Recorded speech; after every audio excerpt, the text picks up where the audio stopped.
This stock is the ultimate example of human psychology in trading. The reason it went up more than 200% is because of it had news in the morning, approval of coronavirus disinfectant, and they're drug manufacturers, and the stock itself is low float with high volume. So right in the morning on my Stocktwits account, and by the way, if you're not following me, please give me a follow on Stocktwits. I actually give trading alerts for free on my account, mostly on the short side because it's harder to mess up. But when you have moves like that, man, it's just insane to not call them. So basically, um, I posted a, a tweet on Stocktwits right at support line, one part of the supporting lines, when it right before it halted actually. So what happened? It actually halted, and right after the morning panic, it had a huge pump, and it halted again. It actually ended up halting like two times today. And as you can see in here on my Stocktwits account, I called it again when it was at $16. So the first one was $12.90. The second one was $16.26. Ended up with a $30,000 position to have a more than 25% profit.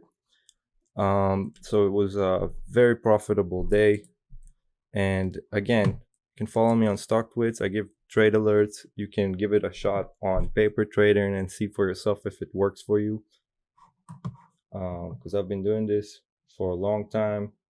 And when you become a trader and you're trading for a while, you can really understand the psychology behind trading, behind what people like to call pump and dumps.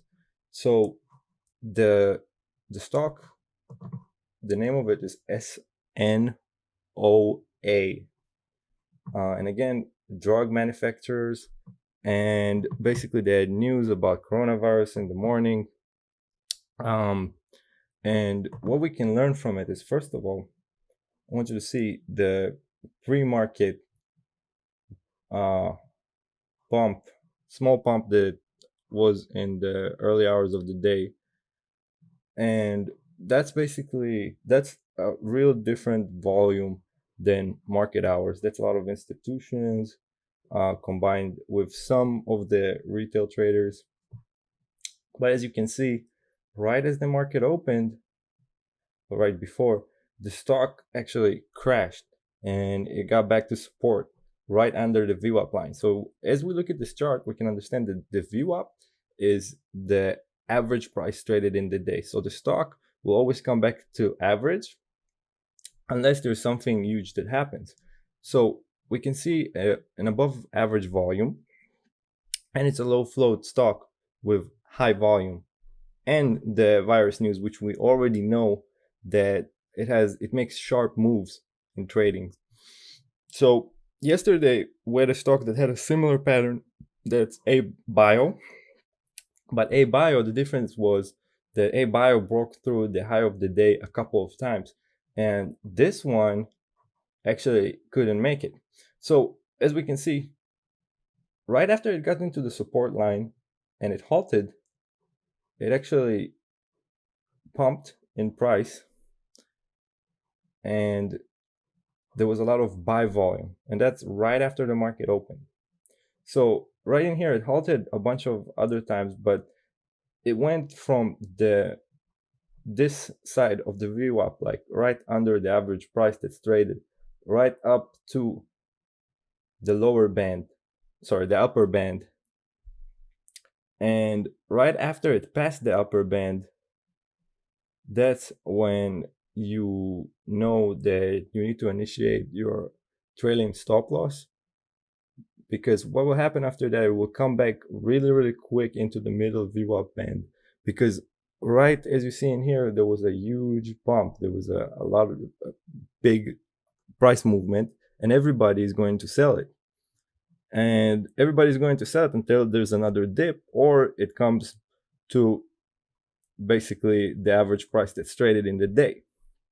Now, after it dips, it goes up in price again, and then you can see it sells off again.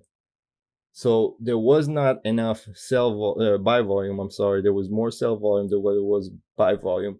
Now, what we would expect from something like this is a scenario like this, a consolidation, or to see if it can break the high of the day. So we have the first spike after a couple of halts. Everybody really wanted to get in. Right after it was in the support line, the market opened. Everybody wanted to get in because of the news. There was a huge pump. The pump made the price go from the average price to an extreme above average price, right above the resistance lines and right above the upper band of the VWAP.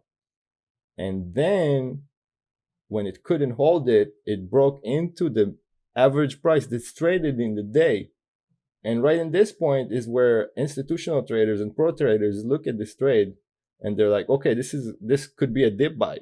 And they would enter and have a very tight stop loss.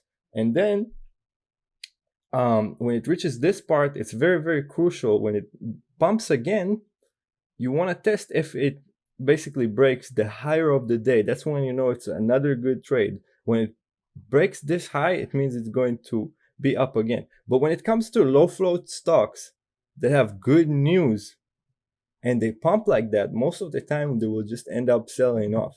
So this is not something that I would go for a long position. This is not something that I would go for a swing position. This is something that I would go for a quick day trade. Even though it has the potential to be a multi-day runner since it's coronavirus and all that, as you can see, it pumped. It was on low float stock, and it just couldn't hold it. It couldn't hold that position.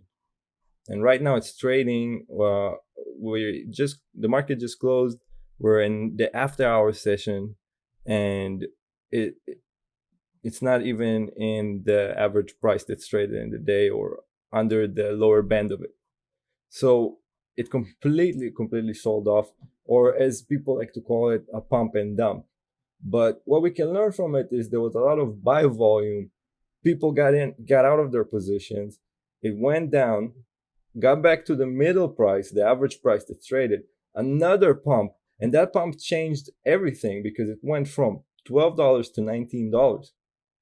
So right after it couldn't keep it, and it just dumped. So basically, it makes a very, very easy play. Again, you see it at the supporting line. We know that when we want to enter, when we want to have a good entry, we want to enter only at the supporting line.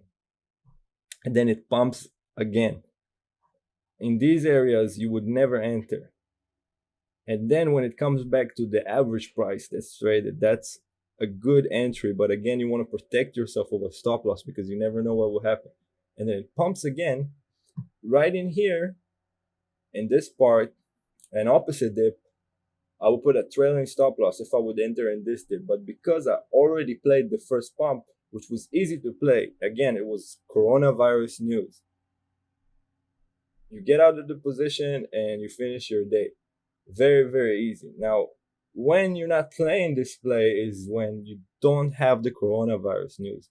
So basically, there's a lot of psychology behind this trade and behind this pattern. So it's fascinating to me. I learned so much from the past 2 days with ABio and SNOA. So I hope you guys learned something too, and I hope you guys understand something about the psychology of trading.